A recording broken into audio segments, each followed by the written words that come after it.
Across the rugged Indian Territory rides a tall young man on a mission of mercy, his medical bag strapped on one hip, his six-shooter on the other. This is Dr. Six-Gun.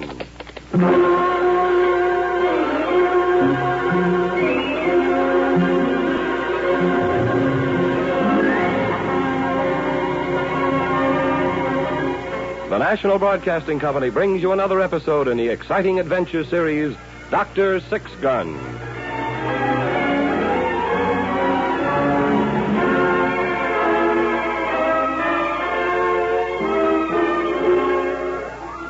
Gray Matson, M.D., was the gun-toting frontier doctor who roamed the length and breadth of the old Indian Territory. Friend and physician to white men and Indian alike, the symbol of justice and mercy in the lawless West of the 1870s, this legendary figure was known to all as Dr. Six-Gun.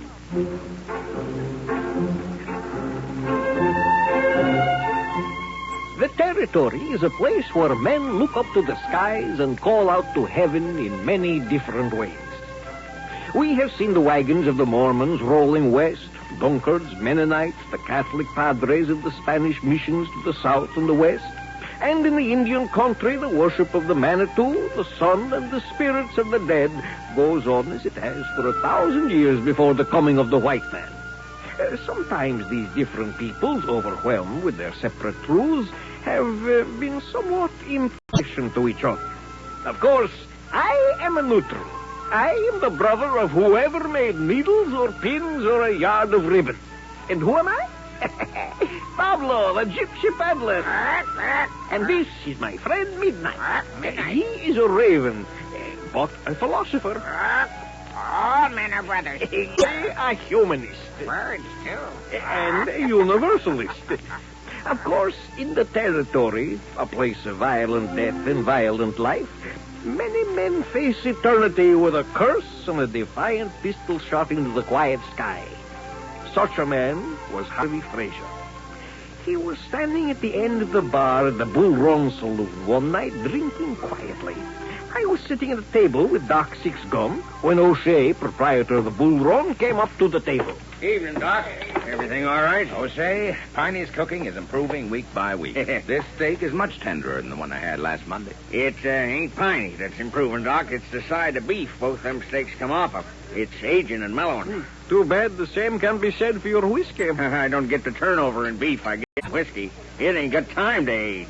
Sometimes it ain't got the time to quit sloshing around in the barrel from the wagon ride over from the distillers in Chisholm City. Well, you keep right on serving it, O'Shea. I'm figuring on all the cases of whiskey poisoning and delirium tremens to support me in my old age. You can't fool me, Doc. You keep talking temperance every time you get the chance. I don't mind. Every man to his own brand of foolishness. Which reminds me, I wish you could talk a little temperance to Harvey Fraser over there. Was that the tall cowpoke at the end of the bar? Yeah, he comes in here every week and starts in on a bottle. He gets quieter and quieter and meaner until... Well, last week he would have shot Luke Garrett clean through the head. Only his hand wasn't steady enough and he missed. Why'd you serve him? His money's as good as the next man's. Besides, he'd get liquored up somewheres else and then come back here looking for me. What do you want me to do? I was wondering, isn't there something, a little powder I could kind of sneak into his drink so's he'd just pass out peaceful like? Don't look at me. Oh, now, Doc, couldn't you see your way Look, clear? O'Shea, you've got your professional ethics and I've got mine. You serve him your liquor and I keep my medicine for sick folks, okay? I might have figured you'd say that, Doc. Well, maybe I can kind of tag him behind the ear with my pistol butt when he ain't looking. It ain't as neat, but it'll keep the ethical situation a little more comfortable around.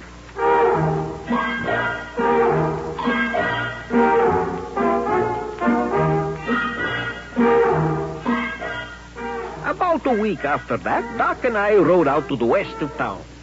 Doc was riding a circuit of calls, and I had my pack.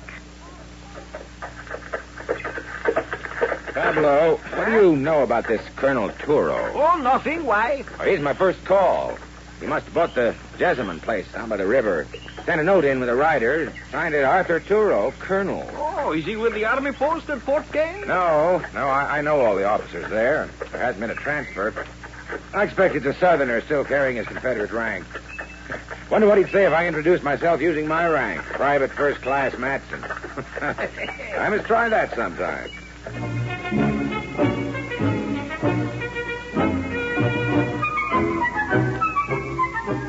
Doc was right. The military title was left over from the war.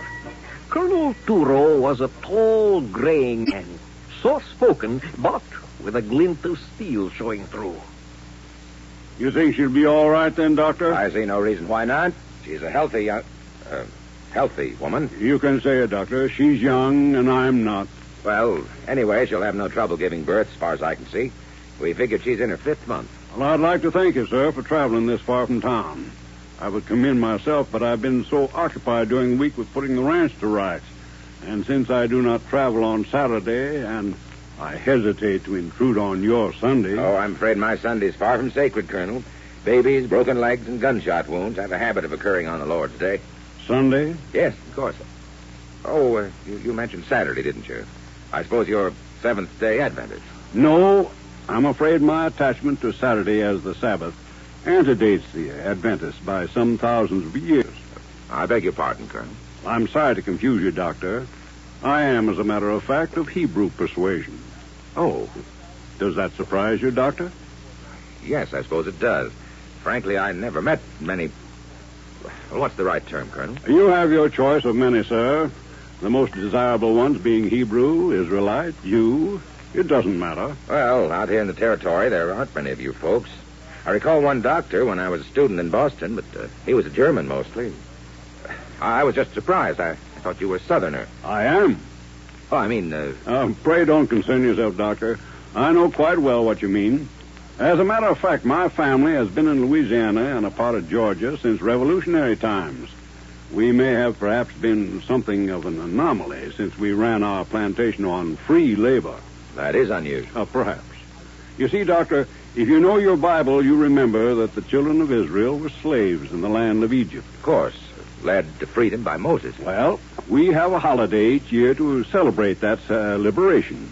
And I suspect my father became increasingly uncomfortable each year, thanking God for the deliverance of his ancestors from bondage, while he held the ownership papers of some hundreds or more slaves, several of whom served the dishes of bitter herbs that are supposed to remind us of the bitter days of slavery. I can see that he might.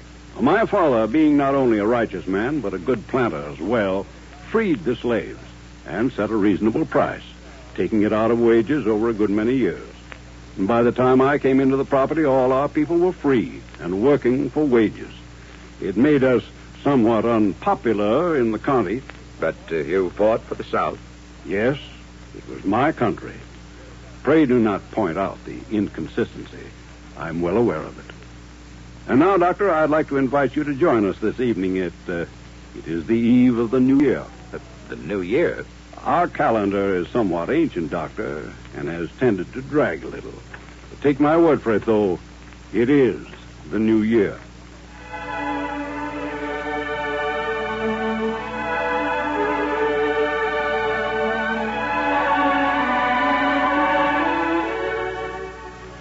And so Doc and I were invited to spend this alien holiday with Colonel Turo and his young wife.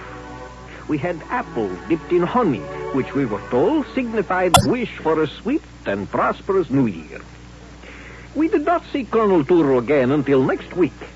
He came into the Bull Run on Friday morning and found Doc eating his breakfast. Good morning, Doctor.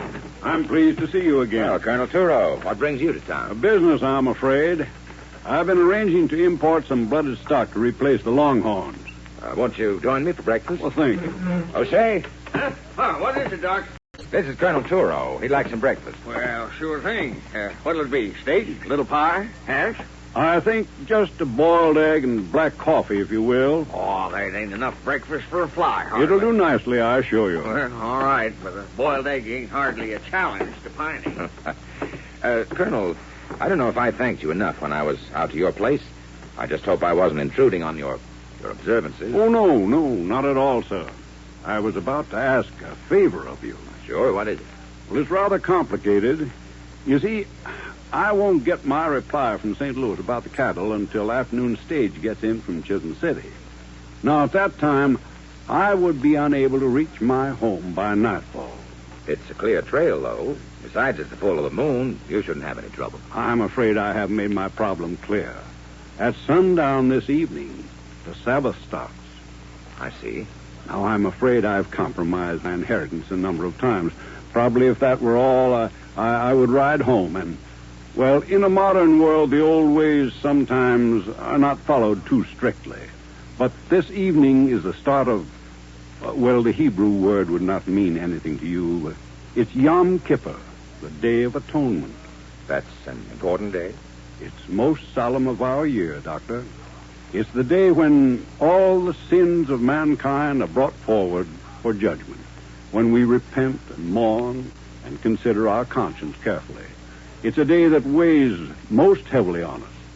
For example, I told you of my father freeing his slaves. Well, it was on the Passover that the idea occurred to him. But it was on the Day of Atonement when he examined his heart and set them free. I see. Then you don't want to be traveling on that day. That's right. And more, inasmuch as there is no congregation to hold any services in these parts, I would like to spend the day alone in meditation. Now, at the lodging house, I have been sharing my room with a stockman from Texas. Well, he's a cheerful sort, but he's not exactly conducive to meditation. I wondered if there might be a room in your house. Why, of course, Colonel. It'd be a pleasure. I won't be any trouble.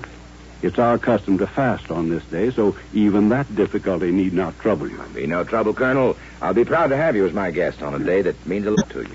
Contrary to the impression I may have given you, sir, I am not really a particularly pious man. But this day, I feel somehow it is a mark of respect to my father and my people. I suppose you've met Southerners overcome with mourning for their fallen country. Yes, I have. Well, sir, on this day, we mourn our country that fell almost 2,000 years ago.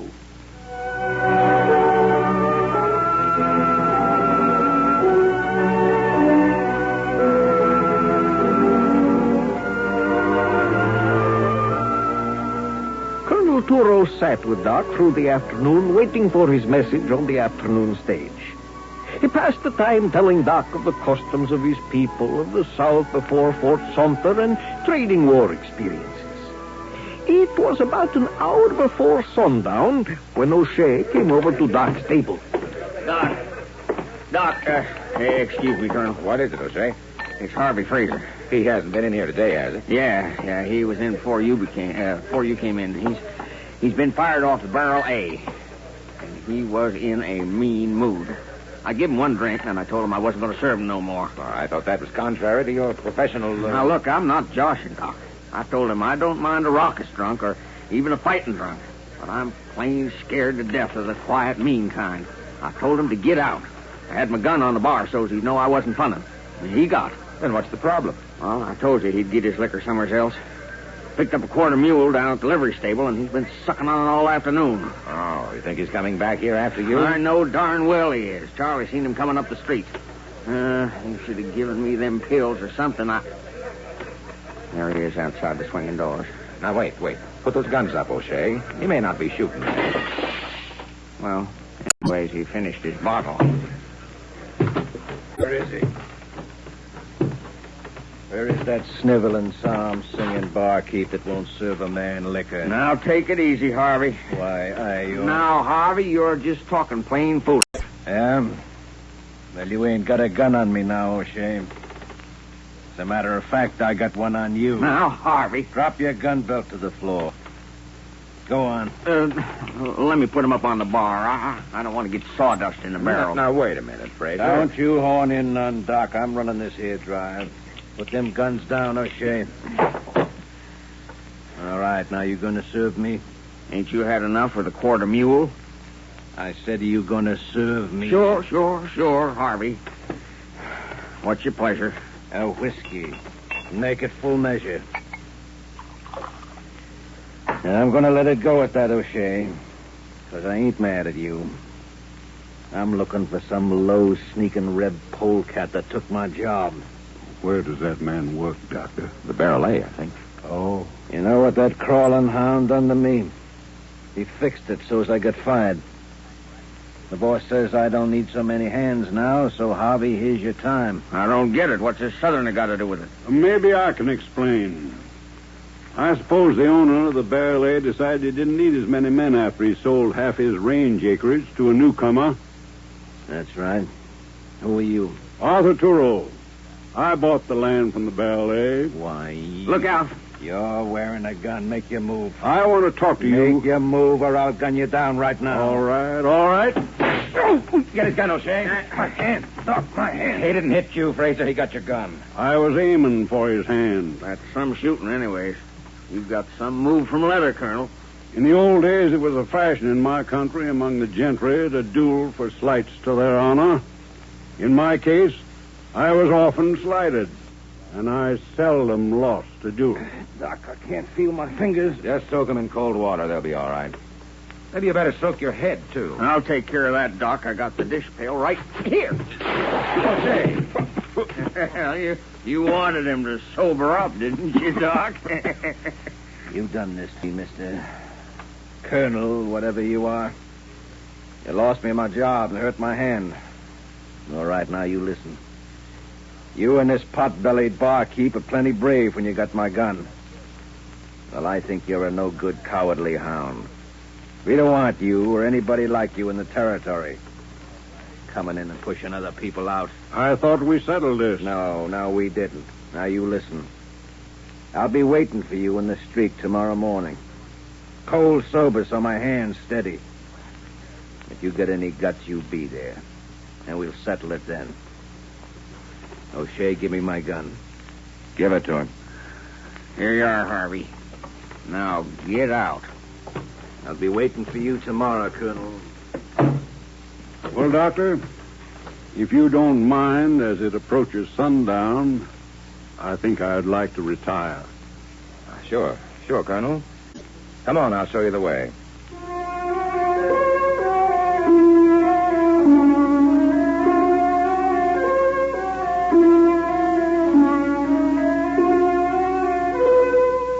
We all walked over to Doc's.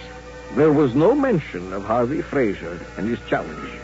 When we got to the house, Colonel Turo opened a carpet bag and took out a prayer book and a long white shawl with a black stripe at each end and fringes.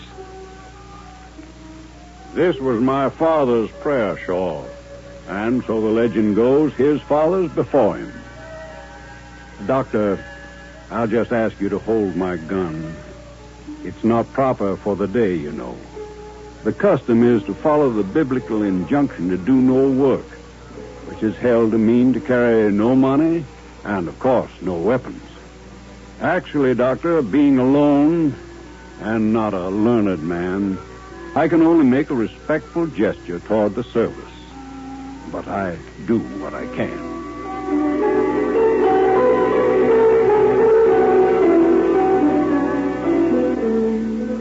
So throughout the evening, Colonel Turo sat by himself, wrapped in the old prayer shawl, and read from the prayer books, murmuring the strange language softly to himself.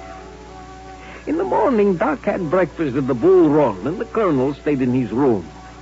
I think Doc was much impressed. The unfamiliar ritual was somehow awesome.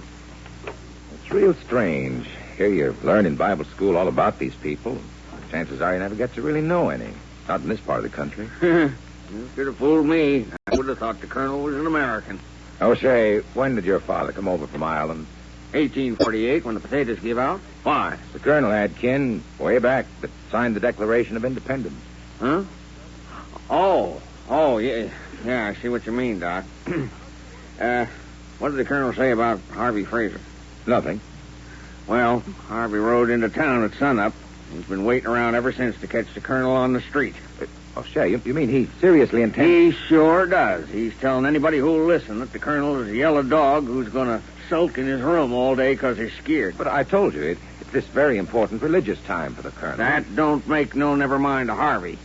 He'll be telling everybody how he made the Colonel back down. But the Colonel can't fight or even carry a gun today. It's against his religion. I don't know if Harvey will wait till tomorrow. He's really got blood in his eye. He comes in here for a drink maybe every 2 hours, just so he won't get too much and unsteady his gun hand. Looks to me like the colonel is over a barrel.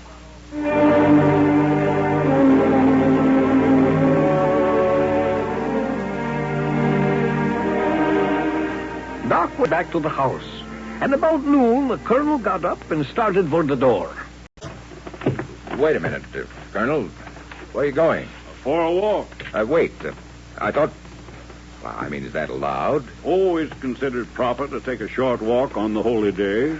But you know, Colonel, it's a pretty wild town. I'm aware of that, sir. Maybe because of the day, it'd be better to stay in. I don't take your meaning, sir. Well, Colonel, to be honest, Harvey Fraser is out there waiting for you. Oh, yes. Yes, he said he would be, didn't he? Oh, you can't go out. Why not? Because he'll gun you down. Doctor, in my old home in our country, if a man challenged your courage and impugned your honor, there was only one thing to do. You meet him. Oh, then you're going to take your gun. No. Not today, Doctor. But you can't just go out there and walk into Harvey Fraser's bullets without your gun, without fighting back. Not today, Doctor. My honor has nothing to do with respect for my father's. Not in this case. I cannot compromise one for the other. Now, if you'll excuse me, Doctor, I'll take my short walk. Colonel, you've still got the prayer shawl on. Yes, I trust the townspeople won't find it too startling. An interesting custom. You know, often a man has the same shawl from boyhood, and when he dies, it becomes his shroud. Well, good morning, Doctor, and peace to you.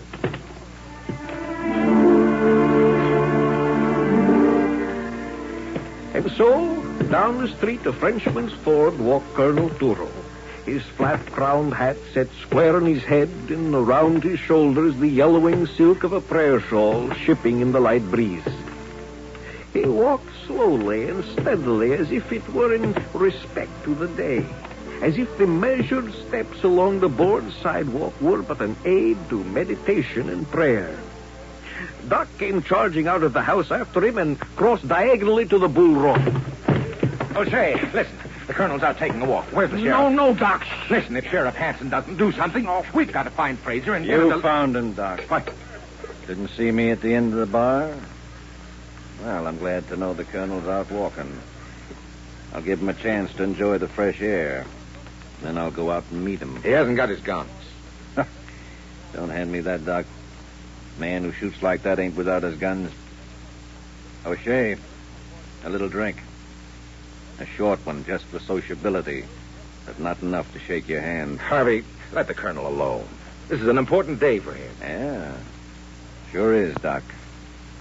Get that drink, O'Shea. Let me see how far the old goat got down the street. Huh? Coming back this way. All right, O'Shea. My drink. Here you are. Well, I'm right sorry to run off like this, but I got an appointment with a polecat for a little walk down the street. Adios, Doc.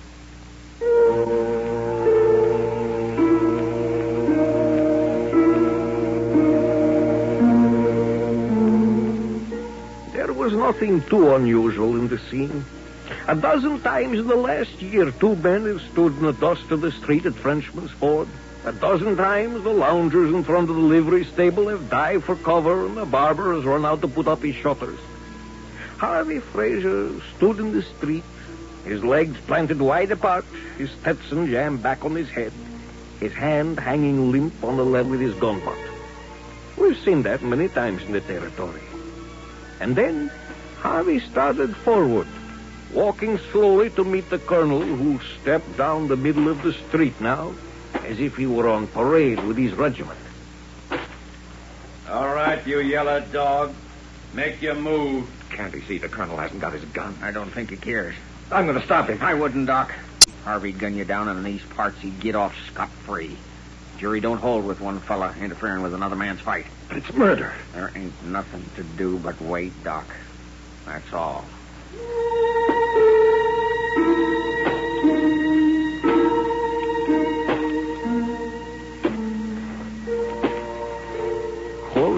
they came together on the street, and we could see that the colonel seemed to be talking to himself in that strange tongue of so many years ago. Draw. Go ahead, you old wall-eyed steer. Draw. I give you a chance. Don't come no closer. I'm going to gun you down. Draw. All right, you think I won't? What's the matter with my eyes? There. I drew my gun. Now make your move. If you take one step more, I'm going... He's down. Come on, O'Shea. He just fell down like he'd been poleaxed. I got his gun, Doc. What happened, Doctor? I'd already said the prayer for the dead for myself. Shall I rope him, Doc? I don't think you'll have to, O'Shea. When he comes to, he's going to be violently sick to his stomach. Is he ill? I'm too old a man to believe that the Lord intervened in Frenchman's Ford the way he did in Babylon. If it was the Lord, Colonel, he done it through Doc. Never mind, O'Shea. Well, he ought to know. Doc took my advice finally. He fixed Harvey's last drink while he was looking out the door. And say, by the way, what did you put in it, Doc? I'd rather not say. But he isn't going to be too comfortable for a few days. I should thank you, Doctor. Now, Colonel, I should not have let you go out. No, it was my decision. And now, if you will allow me, Doctor, I should get back to my prayers. I'm afraid I have a grave sin for which to atone. I allowed it to profane a holy day with violence. A sin. How do you figure that, Colonel? False pride, Doctor. Pride, so that a thing as shallow as honor could be allowed to interrupt the holy day.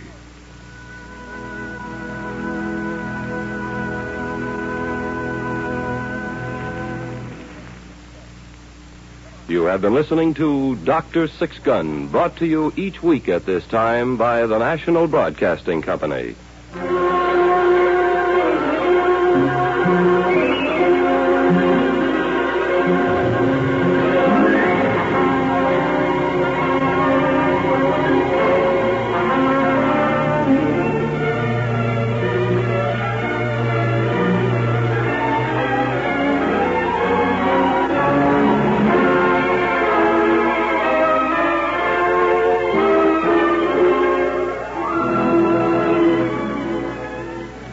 Doc Six Gun is played by Carl Weber and Pablo by William Griffiths.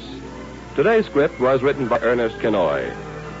Heard in the cast were William Keane as O'Shea, Bill Adams as Colonel Turo, and Les Damon as Harvey Fraser.